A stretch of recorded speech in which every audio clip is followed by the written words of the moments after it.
Okay, I want to talk to you guys today about doing a attended event. It is a little different now than it has been in years past. We're at a farm doing a corporate event. Let you guys see. We got a few pieces here.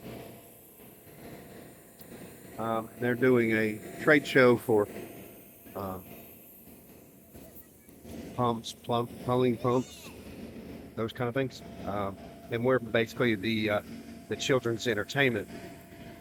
Now, the thing that I want to talk to you about is that we are hired here to be the children's entertainment, but that doesn't mean that we're babysitting. That doesn't mean that we're correcting children or yelling at kids or whatever like that.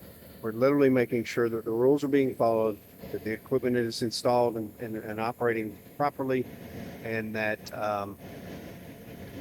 if there is any dangerous situations, we bring it to the attention of whoever's in charge of the event, stop anything that we can stop, and just kind of reset and keep going. So these kind of events are really kind of common, more so in schools and in corporate events and churches and things like that. We do quite a few of them, where we're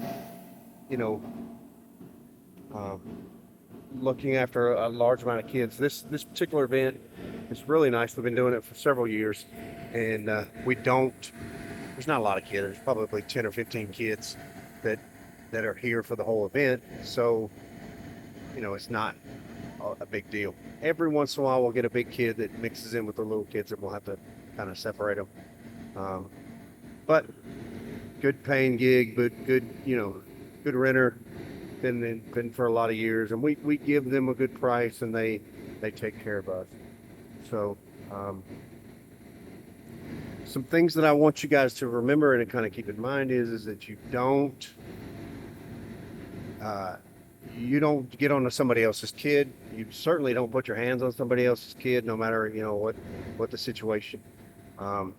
And what I want to tell you is how are you going to react if the kid reacts adverse to you? If the kid throws a fit, if the kid screams, if the kid kicks you, or whatever, what are you going to do? So you need to avoid those situations by creating the role and the bubble between you and the kids, and doing things that are focused on the safety of the unit and not on the behavior of the kid. If the behavior is something that's going on, they're cutting in line, if they're doing the things that are upsetting to other children or whatever, you need to let whoever's in charge of the event know. You don't need to get involved in it. It's not what it's about. It's not what you're here for. So different age, different situation. If you're attending, you're basically there for a safety monitor, and that's it.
The other side of the coin is that you need to make sure that you're doing monitoring at a premium, because it's not something that's free. It's not something that is a give me or anything like that. It's not something that you can bring off the top.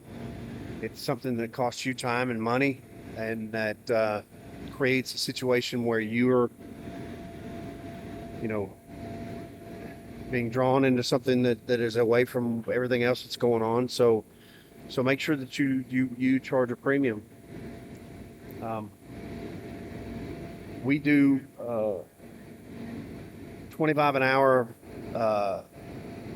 per attendant per hour, but we probably going to go up.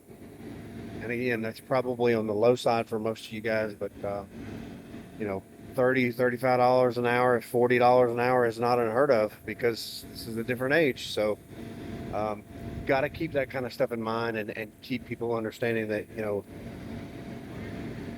your time is worth stuff. It's worth money. It's worth. You're not just some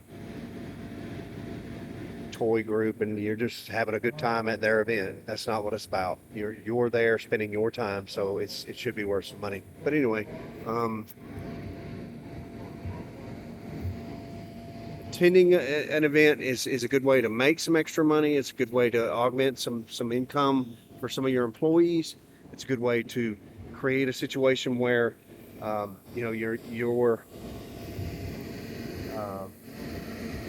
your focus is more, and you're having a lot of interaction with the individuals, and you're there with them. You're able to pass out cards and things like that if you're in particularly in your area doing that kind of thing. So keep that in mind.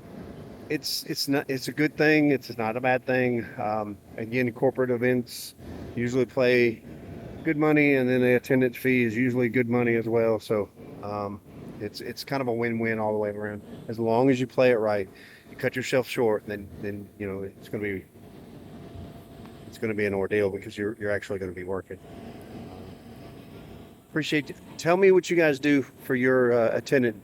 How much do you charge for your attendant fee? I'm really curious as to what's going on. Hey, give us some likes and subscribes. We're in this together. Again, I don't believe in competition. There's no such thing as competition.